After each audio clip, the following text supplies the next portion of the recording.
effective immediately, the FDA will be notifying physicians that the use of let's see how we say that. Acetaminophen. Is that okay? Well, no matter how you say it, it's not okay to try to pin the cause of autism on one thing, according to a whole slew of health experts.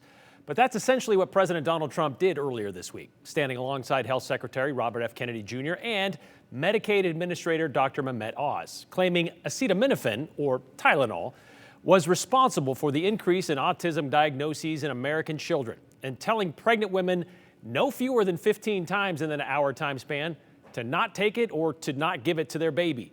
And since doing that on Monday, the maker of Tylenol refuted that claim, saying studies confirm no credible evidence exists or links the pain reliever to autism.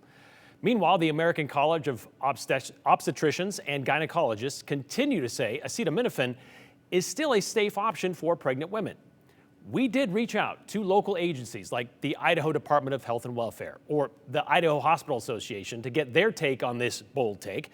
And both gave us the standard statement of, quote, we encourage women to consult with their healthcare provider when it comes to taking medications, end quote.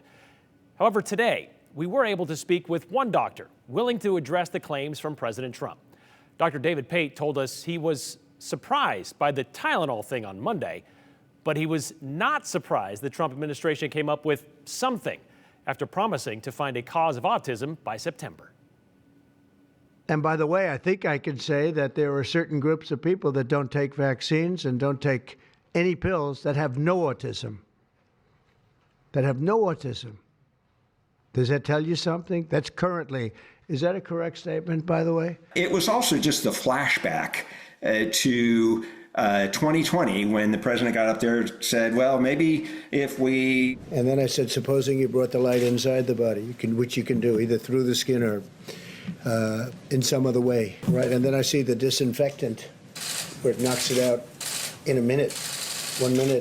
And is there a way we can do something like that by injection? We'll get rid of COVID and all, and it's like, I think this is just deja vu, and it's very dangerous. It used to be 1 in 20,000, then 1 in 10,000, and I would say that's probably 18 years ago, and now it's 1 in 31. It has increased over the years. There's no question about that.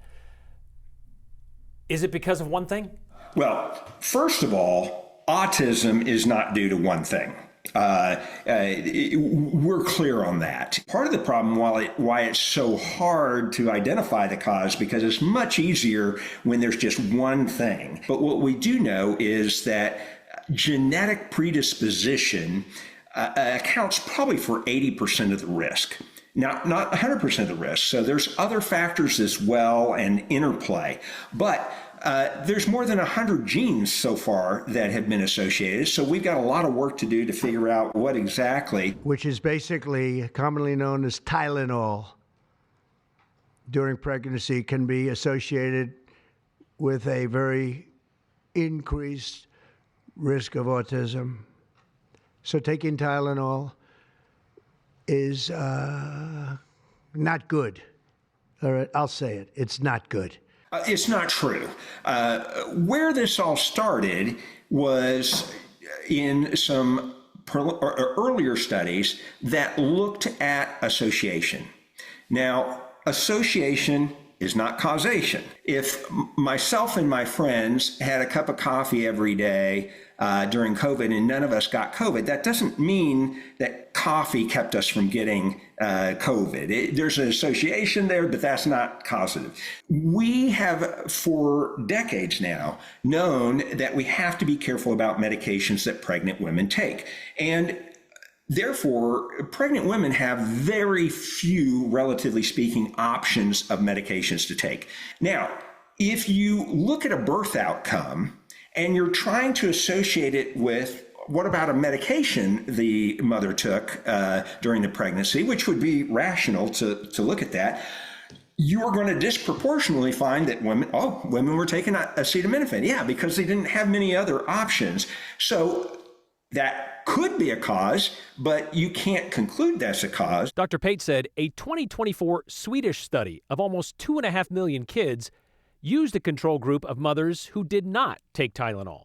And that study found no evidence of increased risk of neurodevelopmental disorders, including autism. Those people who are looking to find one cause for the autism, they're going to be disappointed. There is not one cause. It's multi-factorial. But unfortunately, for a simple answer, acetaminophen is not one of it. It seems to simplify things.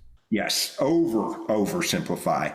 And I'm afraid that women are going to feel like this is blaming them. It's if they do have an autistic child and they happen to have taken Tylenol during the pregnancy, which most obstetricians would have advised them, now they may be feeling guilty. Oh my gosh, did I cause my child's autism? They did not. So bottom line, according to Dr. Pate, pregnant women who have Tylenol in their home should not just go throw it away. In fact, not taking it for pain or fever or autoimmune disease could actually cause more harm to the baby than taking it, said Dr. Pate. As to why the U.S. has such a higher rate of autism over the rest of the world, well, Dr. Pate explained it all comes down to how it is classified here in this country, and that has changed a lot since it was first added to the mental disorder manual back in 1980. It's expanded because we have learned autism is not a single disease, it's a spectrum that can manifest itself in different ways. So more are being diagnosed because the criteria is now broader, and it's being diagnosed at an earlier age. But of course, as always, if you have any questions about acetaminophen and pregnancy, consult your healthcare provider.